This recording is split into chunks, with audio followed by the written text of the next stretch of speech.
ഭാസ്കറിനേക്ക് അഭിമുഖമാണ് എന്നാ പറയും. കട തുടങ്ങിയിട്ട് എത്ര വർഷമായി ഇപ്പോൾ? കടയൊക്കെ തുടങ്ങിയിട്ട് പറയാന്ന് ചോദിച്ചാൽ നിങ്ങൾ മനസ്സിലാ ഫീലിംഗ്. എത്ര വർഷമായി എന്നല്ല അയിനിക്കോട് കട തുടങ്ങിയിട്ട് 15 കൊല്ലത്തിന്റെ മേലെ അയാളെ 15 കൊല്ലം കഴിഞ്ഞു. 15 വയസ്സ് അങ്ങോട്ട് പോയി എന്നല്ലാതെ എന്താന്നും ആലോചിക്കുമ്പോൾ തന്നെ ഭയങ്കര എന്താ പറയാ.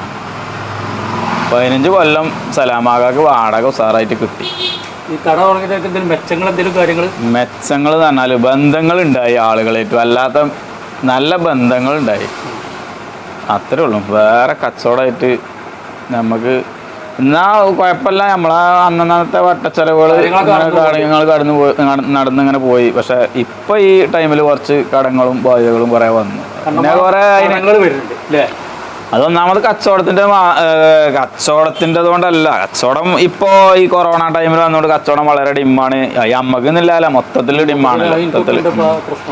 മൊത്തത്തിൽ ഡിമ്മാണ്. അതിൻ്റെതായ പ്രശ്നങ്ങളുണ്ട്. പിന്നെ അത് മാത്രമല്ല, പിന്നെ ഗൾഫ് കൊടുത്തപ്പോഴേ നമുക്ക് ഇവിടെ കേരളത്തിലെ ഏറ്റവും ഈ പ്രശ്നം വരാൻ കാരണം ഗൾഫ് കൊടുത്തം വിട്ടതാണ്. ഗൾഫ് കൊടുത്തം വിട്ടോടുകൂടി നമ്മളെ കഥ കഴിഞ്ഞു. കാരണം നമുക്ക് ഇവിടെ ചിലവഴിച്ചിന് ഒരു 90% പൈസയും ഗൾഫാണ്. പിന്നെ പ്രവാസികളുടെ പൈസയും. പിന്നെ ഇവിടുത്തെ റബ്ബറും മറ്റും അതിനാണെങ്കിൽ അങ്ങനത്തെ സാധനത്തിന് നമ്മൾ വിൽക്കുന്ന സാധനത്തിന് വില അല്ല. അതും വേറൊരു ഘടകം. അതിൻ്റെ ഇടയിൽ കൂടെ കൊറോണയും പിന്നെ പ്രളയം ഒക്കെപ്പാടെ നമുക്ക് വന്നു. 2-3 കൊല്ലമായിട്ടേ ഒക്കെപ്പാടെ വന്നല്ലോ. അതിലാകണം പിടുത്തം വിട്ടു. പിന്നെ എനിക്ക് കുറച്ച് കടം വരാൻ കാരണം കുറച്ച് വേറെ ഓരോ ഈ ഏതായാലും എന്താ പറയാ അങ്ങനെയൊക്കെയാണ് ഇപ്പോൾ സംഭവം. അതേപോലെ അതാ നിങ്ങളിപ്പോൾ ഗൾഫ് നിങ്ങൾ എത്ര വയസ്സിലാണ് ഗൾഫ് പോയിക്കണേ? ഞാൻ SLC തോറ്റ അന്ന് കയറിയാണ്. ഫസ്റ്റിന് ഞാനും ബഷീറും പാടെയാണ് പോയത്. ബഷീറൊക്കെ പോയതാണ് അന്ന് 18 വയസ്സോ അങ്ങനെയൊക്കെ. മസ്ജിദ് കുളിക്കുമ്പോൾ ഞാൻ പിന്നെ ജിദ്ദിയിൽ ബഹുമക്കാർ അതായത് 92 പറയുമ്പോ എത്ര കൊല്ലായി ഇപ്പോ? 27 കൊല്ലം ഞാൻ അവിടെ നിന്നു. പിന്നെ ഞാൻ എന്നെ പിടിച്ചങ്ങാണ്ട് കപ്പലിലാണ് ഞാൻ പോകുന്നത്. ആദ്യമായിട്ട് കപ്പലിൽ യാത്ര ചെയ്ത ഒരാളാണ് ഞാൻ അന്ന് ഫസ്റ്റ് പോയ ടൈമിൽ. അത് വന്ന് ഞാൻ പിന്നെ ഇവിടെ വന്ന് ലീവിൽ വന്ന് പിന്നെ കല്യാണമൊക്കെ കഴിച്ച് അങ്ങനെ ഞാൻ കല്യാണമൊക്കെ കഴിച്ച് കുറച്ച് കഴിഞ്ഞപ്പോൾ തന്നെ എൻ്റെ വാപ്പ എനിക്ക് ഓർമ്മ ഉണ്ട്. വാപ്പ അന്ന് അറ്റാക്ക് ഉണ്ടായിക്കണ്ട അങ്ങനെയല്ലേ? വാപ്പാക്ക് പിന്നെ മഞ്ഞപ്പിത്തം. ശരിയാണ്. സോറി, മഞ്ഞപ്പിത്തം എനിക്ക് ഓർമ്മ ഉണ്ട്. നിങ്ങളെ പഴയ പേര് ആ ഒറ്റ ഗേറ്റും കാര്യങ്ങളും ഇതൊക്കെ ആയിട്ട്. വാപ്പ മരിച്ച് 8ാമത്തെ ദിവസം ഭാര്യ പ്രസവിച്ചു.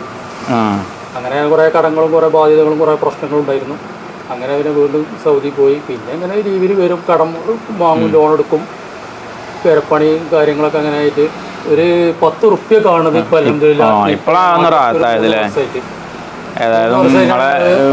നിങ്ങളെ ഒരു ഇതൊന്നും വാപ്പാക്ക് കാണാൻ പറ്റില്ലല്ലേ? കാരണം ഇപ്പോഴത്തെ ഈ കട്ടന്റെ പരിപാടിയും കാര്യങ്ങളൊക്കെ ആയതുകൊണ്ട് കണ്ടു. മറ്റെന്ന് വെച്ചാൽ കുറഞ്ഞ ശമ്പളത്തിന് 1000-1500 റുപ്യ റിയാൽ ശമ്പളത്തിന് പണിയെടുത്തിട്ട് ഇക്കാമ കാര്യങ്ങൾ. പിന്നെ നമ്മൾ ചെയ്യുന്ന ജോലിയിൽ പ്രശ്നങ്ങൾ. പിന്നെ റൂമിൽ ചെന്നാൽ കുറേ ആളുകൾ മലയാളികൾ അവിടെ ഭക്ഷണം നമ്മൾ ഉണ്ടാക്കണം. അങ്ങനെ തുറകൾ മൊത്തത്തിൽ ആകെ തലപ്പിരാന്തടിച്ചിട്ട്. കർട്ടൻ പണി ഇപ്പോൾ എങ്ങനെ നിങ്ങൾ പഠിച്ചേ? അവിടുന്നോ? സൗദി. ഞാൻ നിങ്ങളെ വർക്കുകളൊക്കെ സിമ്പിൾ പരിപാടിയാണല്ലോ. സിമ്പിൾ പറഞ്ഞാൽ കാരണം ഇപ്പോൾ സാധാരണ ഒരു പിന്നെ സാധാരണ ഒരു കർട്ടൻ്റെ ആളുകൾ തന്നെ ഒരു ഭയങ്കര സെറ്റപ്പിലേക്കാരം. ഇങ്ങോട്ട് ഞങ്ങൾ വേറൊരു സാധാരണ നിങ്ങൾ സാധാരണ കർട്ടൻ്റെ ഇത് പറയുമ്പോൾ പിന്നെ ഭയങ്കര സെറ്റപ്പിൽ ഒരു കർട്ടൻ്റെ കട ഉണ്ടാവും, ഒരു 4-5 പണിക്കാരുണ്ടാവും. എന്നിട്ട് ഓല് ഓർഡർ എടുത്തുങ്ങാണ്ട് ഒരു വണ്ടിയിൽ ഒന്നായിട്ട് ഈ കർട്ടൻ്റെ കാര്യം തന്നെ നമ്മൾ വന്നതിന് ശേഷമാണ് ഇതിൻ്റെ ചെറിയ മാറ്റങ്ങളെന്ന് വന്നത് ഇവിടെ. യൂട്യൂബിലും പിന്നെ ഇൻസ്റ്റഗ്രാമിൽ കൂടെ ഫേസ്ബുക്ക് കൂടെയൊക്കെ ആയാണ്ട് അൽഹംദുലില്ലാ വർക്കും കാര്യങ്ങളൊക്കെ ഉണ്ട്. ഏതായാലും അപ്പം അങ്ങനെയൊക്കെയാണ്. ഇപ്പോൾ പിന്നെ ഇവിടെ ഇപ്പം നിങ്ങൾ ഇപ്പോൾ നിർത്തിയിട്ട് ഇപ്പം എത്രയായി? ഗൾഫ് നിർത്തിയിട്ട് ഇപ്പം എത്രയായി? 3 വർഷമായി. ഇപ്പം നിങ്ങൾ ഏകദേശം ഇവിടെ കട തുടങ്ങിയിട്ടില്ലേ? അപ്പോൾ അൽഹംദുലില്ലാ റാത്തായിട്ട് പോകുന്നുണ്ട്. ഇന്നിപ്പോൾ ഞാൻ ഒരു യൂട്യൂബറെ വീട്ടിലാണ് ഇപ്പോൾ കട്ടൻ വെച്ചുകൊണ്ട് വന്നിരിക്കുകയാണ്. നിങ്ങൾ പറഞ്ഞു. മറ്റേ ഷഹനാസീസ് അവളെ ചാനലിന്റെ പേര്. ഇൻഷാ അല്ലാഹ് നമ്മളെ ഓരോ വീഡിയോയിലും ഉണ്ടാവും. ഇനിയിപ്പോൾ ഇൻഷാ അല്ലാഹ് ഞാൻ ശനിയാഴ്ച പട്ടാമ്പിയിലേക്ക് ഒരു യൂട്യൂബറെ വീട്ടിൽ ഫിറ്റിങ് പിന്നെ കട്ടൻ നല്ല ദൂരം പോയിക്കൊക്കെ ഇത് കിട്ടുന്നുണ്ട് അപ്പൊ വർക്ക് അത് യൂട്യൂബിന്റെ ഇതുകൊണ്ടാണ് ആ ഓർഡറുകളൊക്കെ കിട്ടാല്ലേ യൂട്യൂബിന്റെ ഇത് തന്നെയാണ്. പിന്നെ നമ്മൾ ചെയ്തിട്ട് ഇന്ന് വരെ ഒരു വീട്ടിൽ നമ്മൾ വരുന്ന കംപ്ലൈൻറ്റോ വർക്കിനെ കുറിച്ചിട്ടോ യാതൊരു പ്രശ്നമില്ല. അതുകൊണ്ട് നമുക്ക് അതിൽ ഇങ്ങനെ ഓരോ വർക്കുകൾ ഇങ്ങനെ നിരന്തരം കിട്ടിക്കൊണ്ടിരിക്കുന്നുണ്ട്. നമ്മളോട് പല ആളുകളും പറഞ്ഞിട്ടുണ്ട്, കാരണം ഞങ്ങൾ മാക്സിമം അഡ്ജസ്റ്റ് ചെയ്യും. അതേപോലെ നല്ല വർക്കുമാണ്, വർക്കിനെ പറ്റി നമ്മളോട് കുറേ ആൾക്കാർ പറഞ്ഞിട്ടുണ്ട്, നല്ല വർക്കാണ് ചെയ്ത് കൊടുക്കണമെന്നില്ല. അപ്പൊ അങ്ങനെയൊക്കെയാണ് സംഭവങ്ങൾ. നമ്മളതിപ്പോ ഇങ്ങനെയൊക്കെയാണ്. കാരണം ഇനിയിപ്പോ വേറൊരു പരിപാടി നമുക്ക് ഞാൻ അതിന്റെ അടിയിൽ വണ്ടി ഇപ്പൊ കട തുടങ്ങണതിന്റെ മുമ്പ് വണ്ടിയിൽ പോയിനു. ഓട്ടോറിക്ഷ അങ്ങനെ ഒരു വണ്ടി ഉണ്ടായിരുന്നു, അതൊക്കെ പോയി ബാക്കി ഓട്ടോറിക്ഷ. പിന്നെ ഞാൻ കൊണ്ടോട്ടിൽ വണ്ടിയിൽ പോയിനു, ഒരു സിമെന്റിന്റെ വണ്ടിയിൽ പോയിനു.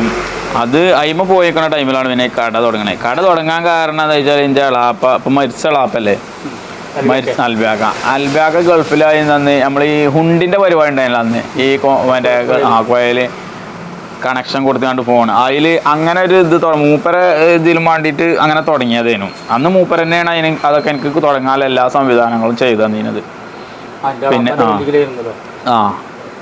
അങ്ങനെ വേണി പിന്നെ മൂപ്പര അവിടെ ഗൾഫ് നിർത്തി വന്നിട്ട് വേറെ കച്ചവടം തുടങ്ങി. പിന്നെ ഞാൻ അതിൻ്റെ തന്നെ പിന്നെ സ്വന്തമല്ല, അന്ന് മൂപ്പര ഇതിൽ തന്നെ മൂപ്പര അണ്ടറിൽ തന്നെ അങ്ങനെ തന്നെ. പിന്നെ മൂപ്പര് മരിച്ചതിൻ്റെ ശേഷമാണ് പിന്നെ റൂം ഇങ്ങനെ മാറ്റിയാണ്ട് ഇതിക്ക് ഇതൊക്കെ